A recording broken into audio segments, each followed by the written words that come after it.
ఇంత పెద్ద ఘటన విమానయాన మొత్తం పూర్తిగా చూసుకున్నట్లయితే ఇంత పెద్ద దుర్ఘటన ఎప్పుడు కూడా జరగలేదు. ఇది ఫస్ట్ టైం జరిగింది. 2020 సంవత్సరంలో దాదాపు 19 మంది చనిపోయారు. ఇప్పుడు దాదాపు 242 మంది పూర్తిగా అందులో ఉన్నవారు మొత్తం కూడా చనిపోయినట్లు ఆల్రెడీ ఎయిర్ ఇండియా అయితే ప్రకటించింది. సో దీన్ని అసలు ఏ విధంగా చూడాలి అంటే 4 సంవత్సరాల తర్వాత ఇలాంటి దుర్ఘటన జరిగింది, అది కూడా విమానయానంలోనే జరిగిన అతిపెద్ద దుర్ఘటన. దీన్ని ఏ విధంగా చూడాలి అసలు? Varun, subject correction. మొత్తం ఈ ప్రమాదంలో అంటే విమానంలో ఉన్న వాళ్ళు 242 మంది కాగా మరో 20 మంది మెడికో విద్యార్థులు పీజీ మెడికోలు ఉన్నారని చెప్పేసి మనకు వస్తుంది. అంటే దాదాపుగా 265 మంది ఈ ప్రమాదంలో చనిపోయిన తెలుస్తూ ఉంది. పీజీ మెడికల్ కళాశాల అహ్మదాబాద్ ఎయిర్పోర్టుకు సమీపంలో ఉన్నటువంటి పీజీ వైద్య కళాశాలలో భోజనం చేస్తున్న సమయంలో డైనింగ్ హాల్ మీద విమానం పడ్డప్పుడు వాళ్ళంతా అంటే దాంట్లో ఉన్న 22 మంది అని చెప్పేసి వస్తూ ఉన్న సమాచారం. అంటే పీజీ వైద్య విద్యార్థులు కూడా 22 మంది చనిపోయారు. అంటే మొత్తంగా చూస్తున్నాం 265 మంది దాకా వచ్చే అవకాశం ఉంది. ఇప్పుడే అహ్మదాబాద్ సిపి డిక్లేర్ చేశారు, విమానంలో ఉన్న వాళ్ళు ఎవరూ బతకలేదు, మొత్తం చనిపోయారు, అందరూ చనిపోయారని చెప్పారు. అంటే ఇది చాలా ఘోర విషాదము, ఘోర సంఘటన అని చెప్పచ్చు. అయితే ప్రమాదానికి అంటే ఇప్పుడున్నటువంటి ప్రాథమికంగా వస్తున్నటువంటి అంచనా ప్రకారం చూస్తామంటే నిపుణులు, విమానయాన రంగ నిపుణులు చెప్పినటువంటి సమాచారము, సీనియర్ పైలట్లు, రిటైర్డ్ పైలట్ చెప్పినటువంటి సమాచారం ప్రకారంగా పక్షులు ఢీకొని ఉంటాయి విమానానికి అని అంటూ ఉన్నారు. కానీ దీని వెనకాల ఏదన్నా తీవ్రవాద ఉగ్రవాద సంస్థలు ఉన్నాయా, దానికి కుట్రేమన్నా పన్నాయా అన్న కోణంలో కూడా కేంద్ర ప్రభుత్వం కొంత ఆలోచన చేస్తూ ఉన్నది. అంటే ఈ ఘోర ప్రమాదం జరిగిన సంఘటన వెనకాల అంటే మానవ తప్పిదమా లేకపోతే ఇంకేమైనా జరిగిందా అనే విషయంలో. ఎందుకంటే ఎయిర్ ఇండియాను నిర్వహిస్తున్నటువంటి టాటా సంస్థ ఎయిర్ ఇండియాను నిర్వహిస్తుంది. ఆ టాటా సంస్థ కూడా దీని మీద అనుమానాలు వ్యక్తం చేస్తూ ఉన్నది. పూర్తి స్థాయిలో దర్యాప్తు జరిపితే తప్ప ఘటనకు కారణం ఏంటిది, ప్రమాదం ఎలా జరిగింది, ప్రమాదం జరిగేందుకు ఏ కారణాలు ఉన్నాయి, అంటే ఏమైనా కుట్రకోణం ఉందా లేదంటే పక్షులు ఏమైనా అడ్డం వచ్చాయా లేకపోతే పైలట్ తప్పిదం ఉందా అనే విషయం. అంటే పైలట్కు సంబంధించిన విషయాన్ని కూడా మనం గమనిస్తే ప్రమాదాన్ని జరిగే ముందు మేడే అని కూడా సంకేతాలు వచ్చాయి ఎయిర్ ట్రాఫిక్ కంట్రోల్కు, ఏటీసీకి అని చెప్పే సమాచారం ఉంది. మేడే అనే వచ్చిందంటే అది అతి ప్రమాదంలో ఉన్నప్పుడు మాత్రమే పైలట్లు ఆ సంకేతాలు పంపిస్తారు ఎయిర్పోర్టుకు, ఎయిర్ ట్రాఫిక్ కంట్రోల్కు అని చెప్పేసి కూడా కొంతమంది నిపుణులు చెప్తా ఉన్నారు. మొత్తంగా ఈ ప్రమాదం చూస్తూ ఉంటే దేశవ్యాప్తము కొంత దిగ్భ్రాంతికి గురవుతూ ఉన్నది. చాలామంది అంటే మృతుల సంఖ్య భారీగా ఉన్న నేపథ్యంలో వారి కుటుంబ సభ్యులకు దేశమంతగా అండా ఉండేందుకు ప్రయత్నాలు చేస్తూ ఉన్నాయి. కానీ కేంద్ర ప్రభుత్వం కూడా దీని విషయంలో కొంత దర్యాప్తు జరిపి పూర్తి స్థాయిలో విచారణకు ఆదేశించింది ఇప్పటికీ. అయితే పౌర విమానయాన శాఖ మంత్రి రామ్మోహన్ నాయుడు ఘటనా స్థలికి వెళ్ళారు. అదేవిధంగా గుజరాత్ ముఖ్యమంత్రి కూడా ఆ ఘటనా స్థలికి వెళ్ళి అక్కడ స్థానికంగా ఉన్నటువంటి సహాయ సిబ్బంది కూడా సలహాలు సూచనలు చేసేందుకు వాళ్ళు ప్రయత్నాలు చేస్తూ ఉన్నారు. మొత్తంగా చూస్తూ ఉంటే మనం గమనించవచ్చు, ఎయిర్ ఫ్లైట్ ఏదైతే కూలిందో అది హాస్టల్ భవనం మీద బొమ్మలాగా పడి ఉన్నట్టుగా మనకు అంటే అక్కడ దృశ్యాలు చూస్తే కనిపిస్తూ ఉంది. అంటే ప్రమాదము అనుకోకుండా జరిగిన ప్రమాదం. అయితే అనుకోకుండా జరిగిన ప్రమాదం వెనుక ఏమున్నది, ఎందుకు ఈ రకంగా జరిగింది అంటే ఇంత సాంకేతిక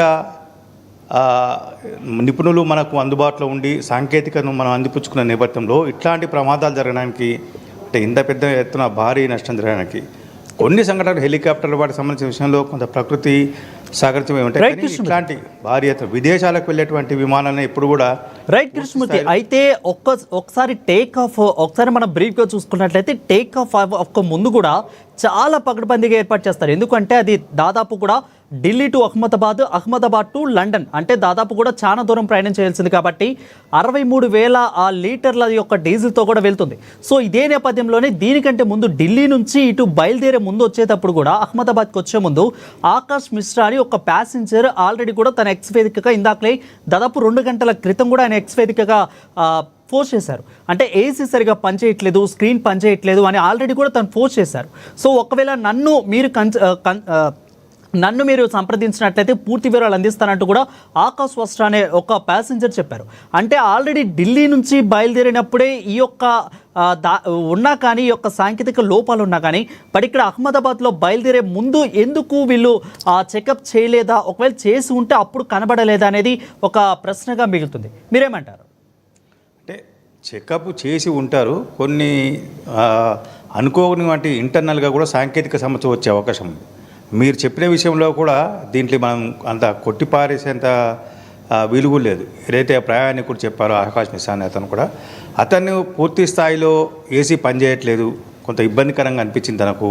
నేను ఢిల్లీ నుంచి అహ్మదాబాద్ వచ్చిన కొంత ఇబ్బందికరంగా అనిపించింది, విమానయాన సిబ్బందికి చెప్పాను అన్నప్పుడు, మరి అహ్మదాబాద్ ఎయిర్పోర్ట్లో అక్కడ ఉన్నటువంటి ఎయిర్పోర్ట్లో ఉన్నటువంటి ఎక్స్పర్ట్ టెక్నీషియన్స్ ఏదైతే ఉన్నారో వాళ్ళు తను సరి చేశారా లేదా? సరి చేసినప్పుడు అంటే ఇప్పుడే ప్రమాదం జరిగింది కాబట్టి ప్రమాదం నుంచి ఇంకా ఎవరు కోలుకోలేదు. వాస్తవానికి ప్రమాద ఘటన తెలిసిన అంటే చాలామంది ఆశ్చర్యపోతూ ఉన్నారు, చాలామంది దిగ్భ్రాంతికి గురవుతూ ఉన్నారు.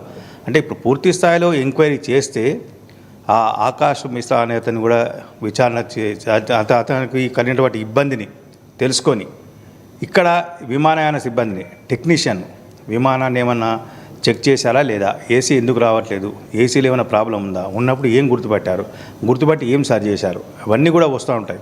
అంటే ఎంక్వైరీలో క్షుణ్ణంగా దర్యాప్తు చేసినప్పుడు మాత్రమే వచ్చే ఒక అంటే ఇప్పుడు ఎయిర్పోర్ట్ నిర్వహణ అంటే ఎయిర్లైన్స్ నిర్వహణ సంస్థ ఏదైతే టాటా సంస్థ ఉందో ఆ టాటా సంస్థ నిర్లక్ష్యమా, లేదు అంటే పక్షులు ఫ్యాన్లలో అంటే 2 ఇంజన్లు ఉంటాయి, ఆ 2 ఇంజన్లోకి పక్షులు వెళ్ళినప్పుడు అక్కడ ఏమైనా టెక్నికల్గా ఇబ్బంది వచ్చిందా అనే విషయాన్ని ఇవన్నీ చూసేవాళ్ళు. ఏదైనా పైలట్ కూడా విమానం నడిపిన చిన్న టెక్నికల్ ఇబ్బంది వచ్చినా మనం అనేక సందర్భాలు మనం చూస్తూ ఉంటాం.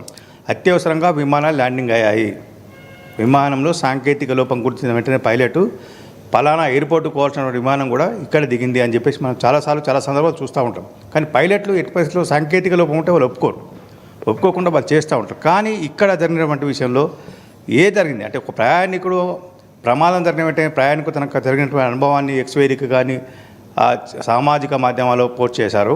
అతను చెప్పిన ప్రకారంగా విచారణ జరిపితే మాత్రం పూర్తి స్థాయిలో వచ్చే అవకాశం. ఏదేమైనప్పటికీ సంఘటన కొంచెం దురదృష్టకరమైనది. అసలు దేశమంతా కూడా ప్రస్తుతం అంటే దీంట్లో ఈ విమానంలో బ్రిటన్ వాళ్ళు కూడా ఉన్నారు కొంతమంది అని చెప్పేసి అక్కడ కూడా వస్తూ ఉంది, లండన్ వాళ్ళు కూడా ఉన్నారు, విదేశీయులు ఉన్నారు. ఆ దేశాల్లో కూడా ఇది కొంత చర్చనీయాంశం మారింది. ఇది దేశ ప్రతిష్టకు సంబంధించిన విషయం. ఎయిర్లైన్స్ నిర్వహణలో లోపాలు మరోసారి కేంద్ర ప్రభుత్వం కానీ ఎయిర్లైన్స్ సంస్థలు కూడా కొంత మరోసారి గుర్తించి దాన్ని రెక్టిఫై చేసుకొని ముందుకెళ్లాల్సిన అవసరం అయితే ఇప్పుడు ఉందని చెప్పొచ్చు. వరుణ్, రైట్ కృష్ణమూర్తి, అయితే ఏవైతే దాదాపు 242 మంది ప్రయాణికులు, అదేవిధంగా అక్కడున్న మీరన్నట్లు మెడికోలు దాదాపు 20 మంది, వీళ్ళందరూ కూడా ప్రాణాలు కోల్పోయారు. వీళ్ళే కాకుండా మేఘాని ప్రాంతంలో ఎక్కడైతే ఈ యొక్క ఎయిర్ ఇండియా ఎయిర్ప్లేన్ పడిందో ఆ ప్రాంతంలో ఉన్న కొంతమంది కూడా నష్టపోయినట్లు కూడా తెలుస్తోంది. మాంసం ముద్దలుగా ప్రయాణికులు కనిపిస్తూ ఉన్నారు. అంటే ఆ మేఘాని ప్రాంతంలో ఎక్కడైతే ఇళ్ల మీద పడిందో, కాలేజీ కాకుండా కాలేజీ చుట్టుపక్కల ఆవరణలో ఎక్కడైతే పడిందో అక్కడ ఉన్న స్థానికులు కూడా చాలామంది కూడా క్షతగాతులుగా మిగిలిపోయారంటూ కూడా తెలుస్తోంది. వాళ్ళ పరిస్థితి ఏ విధంగా ఉంది, వాళ్ళకి ఏమైనా ప్రభుత్వం ఎక్స్గ్రేషన్ ప్రకటిస్తుందా, వాళ్ళని పూర్తిగా హాస్పిటల్ ఖర్చులు ప్రభుత్వం భరాయిస్తుందా, దాదాపు అసలు ఎంతమంది అక్కడ స్థానికులు ఈ యొక్క ప్రమాదంలో వాళ్ళు ఇబ్బందులు పడి ఉండొచ్చు? ఇప్పటికీ క్షతగాతులు ఇంకా ఆసుపత్రులకు వస్తూ ఉన్నారు. సిబ్బంది ఎన్డీఆర్ఎఫ్ ఎస్డీఆర్ఎఫ్ సిబ్బందితో పాటు స్థానికంగా ఉన్నటువంటి పోలీసులు వీళ్ళందరూ కూడా ప్రమాదం జరిగిన వెంటనే అంటే ఫైర్ బ్రిగేడ్స్ ఇవన్నీ కూడా వెళ్ళాయి. ప్రమాదం జరిగిన వెంటనే ఫస్ట్ మంటలార్పి పరిస్థితిని అదుపులో తీసుకోవడానికి ఫస్ట్ ప్రియారిటీ. మధ్యాహ్నం జరిగింది కాబట్టి దాదాపుగా 5-6 గంటలు అవుతుంది. ఇప్పుడిప్పుడే కొంత పరిస్థితి కొలిక్కి వచ్చి ఏంటిది, ఎవరెవరు గాయపడ్డారు, ఎక్కడెక్కడ ఉన్నారు, ఏ హాస్పిటల్లో ఉన్నారు, వాళ్ళ పరిస్థితి ఏంది అనే విషయాన్ని ఇప్పుడిప్పుడే అధికారులు గుర్తించే ప్రక్రియను మొదలుపెట్టారు. అయితే చికిత్సకు సంబంధించిన విషయంలో ఎయిర్లైన్స్ సంస్థలతో పాటు కేంద్ర ప్రభుత్వం, రాష్ట్ర ప్రభుత్వాలు ఈ చికిత్సకు వాళ్ళు అయ్యేటువంటి ఖర్చులు, ఆసుపత్రులకు అయ్యేటువంటి ఖర్చును వాళ్ళు భరించింది కూడా సిద్ధమయ్యారు. జనరల్గా ప్రమాదాలు జరిగినప్పుడు కానీ ఇట్లాంటి ఘోర విపత్తులు జరిగినప్పుడు ప్రభుత్వాలే ముందుకు వచ్చి బాధితుల పక్షాన్ని నిలిచి బాధితుల కుటుంబ సభ్యులను, బాధితులను కాకుండా బాధిత కుటుంబ సభ్యులను కూడా ఆదుకునేందుకు ప్రభుత్వాలు ప్రయత్నం చేస్తూ ఉంటే నష్టపరిహారం విషయంలో కూడా కేంద్ర ప్రభుత్వం కొంత సమావేశమై ఉన్నతాధికారుల సమావేశం నిర్వహించి పరిస్థితి తీవ్రతను వీటినంటిని దృష్టిలో పెట్టుకొని నష్టపరిహారం కూడా పరిశీలించి అంటే ఈ సాయంత్రం వరకు కానీ రేపట్లో కానీ కొంత క్లారిటీ వచ్చే క్షతగాత్రం ముందుగా గాయపడ్డ వాళ్ళను, ఆసుపత్రిలో చికిత్స పొందుతున్న వాళ్ళను పూర్తి స్థాయిలో వాళ్ళను సాంత్వన చేకూర్చేందుకు కావాల్సిన చర్యల విషయంలో ప్రస్తుతం కేంద్ర రాష్ట్ర ప్రభుత్వాలు దృష్టి పెట్టిన నేపథ్యంలో ఇప్పటికిప్పుడు నష్టపరిహారం ఎంత అనేది కాకుండా ఇంకో 2-3 గంటలలో కొంత స్పష్టత వచ్చే అవకాశం ఉన్నాయి వారు. రైట్ కృష్ణమూర్తి, అయితే దాదాపు 169 మంది భారతీయులు ప్లస్ ఒక 12 మంది సిబ్బంది, వీళ్ళే కాక 53 మంది బ్రిటన్ వాళ్ళు, అదేవిధంగా ఒక పోర్చుగీసు సిటిజన్, అంటే వీళ్ళందరూ కూడా పూర్తిగా చనిపోయారు. బట్ ఇక్కడ వచ్చేసరికి మాంసం ముద్దలుగా ఇక్కడ వీళ్ళ మిగిలి, అంటే ఎవరెవరో కూడా గుర్తుపట్టలేనంత పరిస్థితుల్లో అక్కడ, అంటే మనుషులు కూడా వీళ్ళు మా వాళ్ళే అని వాళ్ళ యొక్క కుటుంబ సభ్యులు వెళ్ళి గుర్తుపట్టలేని పరిస్థితులు అక్కడ ప్రాణాలు కోల్పోయిన వాళ్ళు ఉన్నారు. సో ఇక మిగిలిన యొక్క 53 మంది ప్లస్ ఒక పోర్చుగీసు వాళ్ళ యొక్క దేశస్తులను ఎలా గుర్తుపడతారు, వాళ్ళని పంపించేందుకు ఎలాంటి ప్రయత్నాలు చేస్తున్నారు, వాళ్ళ దేశానికి పంపించడానికి ఎలాంటి ఎయిర్లైన్ నెంబర్ని ఏమన్నా ఇచ్చారా, వాళ్ళతో కాంటాక్ట్లోనే ఉన్నారా, అసలు మిగిలిన దేశస్తులతో ఏ విధంగా వీళ్ళకి జరుగుతూ ఉంది? కేంద్ర ప్రభుత్వము, రాష్ట్ర ప్రభుత్వము, ఎయిర్లైన్స్ అధికారులు పూర్తి స్థాయిలో ఆయా దేశాలకు, అంటే ఏ దేశాల వాళ్ళ ప్రయాణికులున్నారో ఆ దేశాల వాళ్ళతో ఇప్పటికీ వాళ్ళకి సమాచారం అందించారు. అక్కడ ప్రభుత్వాలకు, అక్కడ ప్రభుత్వాల సహాయ సహకారం కూడా వీళ్ళు కోరుతూ ఉన్నారు. అయితే వాళ్ళకు సంబంధించిన ఎవరైతే మృతులున్నారో మృతులకు సంబంధించిన వివరాలను సేకరించి కుటుంబ సభ్యులతో కూడా సంప్రదించే కార్యక్రమం మొదలుపెట్టారు. కుటుంబ సభ్యులు అంటే మరణించిన వాళ్ళు ఎవరు, ఎట్లా మా వాళ్ళు ఎవరు, మీ వాళ్ళు ఎవరు, మిగతా వాళ్ళు ఎవరు అని గుర్తించాలంటే దానికి కొంత ప్రక్రియ ఉంటుంది, టెక్నికల్గా కూడా ఉంటుంది. అవసరమైతే DNA టెస్ట్ కూడా చేసి వాళ్ళ శవాలను అప్పగించేందుకు అవకాశం. మాంసం ముద్దలు వచ్చినప్పుడు నేచురల్గా ఇట్లాంటి సంఘటన జరిగినప్పుడు కొన్ని మాంసం ముద్దలు కానీ శకలాలు, అంటే మృతదేహాల యొక్క శకలాలు కొంత పూర్తి స్థాయిలో ముక్కలైపోయినప్పుడు దాన్ని గుర్తించడం కష్టం. మీరన్నగా అక్కడ ఉన్నట్టు మేఘాని ప్రాంతంలో కానీ మిగతా ప్రాంతాల్లో కొన్ని చోట్ల కొన్ని ఇండ్లు కూడా ధ్వంసమయ్యాయి. మెడికల్ కాలేజ్ హాస్టల్ వీటితో పాటు కొంత ఆసుపత్రి కూడా ధ్వంసమైంది అని చెప్పేసి వస్తూ ఉన్నాయి. ఎంతవరకు అయింది, ఎంతమంది పోయారు, ఎన్ని ఆస్తులు ధ్వంసమయ్యాయి, ఎంత మేర నష్టం జరిగింది, వాళ్ళకి ఎట్లా వాళ్ళను ఆ నష్టపరిహారాన్ని పూర్తి స్థాయిలో చేకూర్చాలి అన్న విషయంలో రాష్ట్ర ప్రభుత్వం కొంత ఆలోచన చేశాము. కేంద్ర ప్రభుత్వం కూడా పూర్తి స్థాయిలో సహకరిస్తామని చెప్పారు. మిగతా దేశాలు, బ్రిటన్ లాంటి దేశాలు కూడా సహకారం అందించేందుకు ముందుకు వస్తూ ఉన్నాయి. అవసరమైతే సాంకేతికను అందుబాటులోకి తీసుకొని, అంటే అందుబాటులోకి వచ్చిన సాంకేతికను తీసుకొని వాళ్ళకు, అంటే ఖచ్చితంగా మృతదేహాలను వాళ్ళకి అప్పచెప్పాలి. ఒక 2 రోజులు లేట్ అయినా కానీ ఖచ్చితంగా మృతదేహాలను గుర్తించే ప్రక్రియ చేస్తూ ఉంటారు. ఆసుపత్రుల్లో ప్రత్యేకంగా స్పెషల్ మెడికల్ టీంలను కూడా అహ్మదాబాద్ పంపించారు. ఢిల్లీ నుంచి కూడా కొన్ని స్పెషల్ టీమ్స్ పోయాయి. మెడికల్ అంటే ఎక్స్పర్ట్ ఎయిమ్స్ లాంటి ఉన్నత ఆసుపత్రులకు సంబంధించిన వైద్యులు కూడా అక్కడికి వెళ్ళారు. అక్కడ ఎయిమ్స్ వైద్యుల సహాయంతో కూడా అహ్మదాబాదు వైద్య సిబ్బంది మృతదేహాలను గుర్తించి వాళ్ళ స్వదేశాలకు పంపడమా, ఇళ్ళలకు పంపడమా, లేకపోతే ఏం చేయాలి అనే విషయంలో, అంటే కొంతమంది ఇంకా బాధితులు ఎవరు ఏంది అనేది పూర్తి స్థాయిలో గుర్తించాలి. ఇంకా సమయం పట్టే అవకాశం ఖచ్చితంగా, ఇది రేపు సాయంత్రం వరకు కానీ ఈ మృతదేహాల గుర్తింపు ప్రక్రియ పూర్తయ్యే అవకాశం అయితే కనిపించట్లేదు వారు. రైట్ కృష్ణమూర్తి, సో సాడ్, అసలు నిజంగా ఒక మాటలో ఇలాంటివి చెప్పుకుంటేనే ఒళ్ళు జగ్గర్పుడ్సేలాగా ఉంది. అదేవిధంగా ఇటు గుజరాత్ మాజీ సీఎంగా ఉన్న విజయ్ రూపాని కూడా దీంట్లో మరణించినట్లు కూడా మనందరికి కూడా తెలుసు. సో అంటే ఈ సీఎం కూడా దీంట్లో ఉన్నారు. బట్ అంటే ఇక్కడ ఎక్కడో కుట్రకోణం దాగి ఉంది, ఏదో కుట్రకోణం ఉంది అనేది ఎక్కువగా ప్రబలుతున్న వార్త. దాంట్లో అసలు ఎంత మటుకు నిజం ఉంది, ఒకవేళ కుట్రకోణం నిజంగానే ఉన్నట్లయితే ఏ విధంగా ఉండొచ్చు? అంటే కుట్రకోణం అనేది గతంలో మనం దేశ స్వతంత్రం వచ్చిన తర్వాత 55 ఆ ప్రాంతంలో కొన్ని కుట్రకోణంతో విమానాలు కూలాయి. కానీ అప్పుడు ప్రాణ నష్టం చాలా తక్కువ, ఇంతటి సాంకేతిక పరిజ్ఞానం కూడా ఎక్కువగా లేదు. అయితే కుట్రకోణం ఉంటే కుట్రకోణం ఎట్లా ఉంది అనే విషయాన్ని కూడా కొంత పరిశీలించే అవకాశం ఉంది. విమానం అంటే భూమికి ఎత్తుగా వెళ్ళినప్పుడు విమానం గాల్లో పేలితే దానికి అది మానవ బాంబు ఉందా, లేకపోతే దాంట్లో బాంబులు పెట్టాలా ఏందని ఆలోచన చేసే అవకాశం. కానీ ఇది ఏంటంటే విమానాశ్రయంలో టేకాఫ్ చేసిన కొద్దిసేపటికే మనం విజువల్ చూడొచ్చు, విమానం టేకాఫ్ చేసిన కొద్దిసేపటికే అది కూలిపోయింది. అంటే పక్షులు వచ్చాయి అంటే భూమికి అతి తక్కువ ఎత్తులో వెళ్ళినప్పుడు కొన్ని పక్షులు తిరిగే అవకాశం ఉంది, పక్షులే వచ్చాయని చెప్పేసి టెక్నికల్గా వస్తూ ఉన్నది. ఏదేమైనా కేంద్ర ప్రభుత్వం కూడా ఇది పక్షుల వల్ల జరిగిందా, లేకపోతే విమానంలో ఉన్న సాంకేతికత లోపాలను గుర్తించలేకపోవడంతో జరిగిందా, లేదు అంటే ఇది కుట్రకోణం ఉంది, సబటైజేషన్ ఉందా అనే విషయంలో కూడా కొంత ఆలోచన చేస్తూ ఉన్నారు. దీనికి సంబంధించి దర్యాప్తు చేస్తూ ఉన్నారు. ఉన్నత స్థాయి దర్యాప్తు కూడా కేంద్ర ప్రభుత్వం ఆదేశించింది. ఆ దర్యాప్తు బృందాలు కూడా రంగంలో దిగి ఆ విమానాన్ని కానీ విమానంలో ఉన్నటువంటి మిగతా అంటే బ్లాక్ బాక్స్ ఇట్లాంటి వాటిని తీసుకొని సేకరించి దాంట్లో ఉన్నటువంటి సమాచారాన్ని క్రోడీకరించుకొని పూర్తి స్థాయిలో వచ్చింది. అంటే సుమారుగా ఒక వారం 15 రోజులు అయితే ప్రమాదానికి కారణం ఏంటిది అని ఇదే విధంగా తేలాలంటే ఖచ్చితంగా 15 రోజులు 2 వారాలు అయితే పట్టే అవకాశం ఉంది. కాబట్టి ఆ తర్వాత దీని స్థాయిలో పూర్తి స్థాయిలో వెలుగులోకి వచ్చేటువంటి అవకాశం అయితే ఉన్నాయి.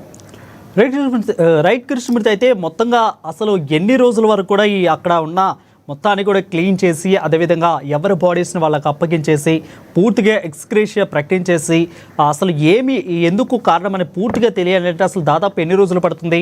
అదేవిధంగా ఇక మిగిలిన అయిపోయేదో అయిపోయింది, బట్ మిగిలిన కార్యక్రమాలు అయితే జరుగుతున్నాయా? ఈ శరవేగంగా జరుగుతున్నందుకు గవర్నమెంట్ ఏ విధంగా సహకరిస్తుంది? ప్రతి ఒక్కళ్ళ బాడీలో అదేవిధంగా పోస్ట్ మార్టం వాళ్ళందరికీ కూడా నిర్వహించేందుకు శతగాతుల హాస్పిటల్లో చూపించేందుకు కూడా ప్రభుత్వం పూర్తిగా సహకరిస్తుందా? పూర్తి స్థాయిలో గుజరాత్ ప్రభుత్వానికి కేంద్ర ప్రభుత్వం సహకరిస్తూ ఉంది.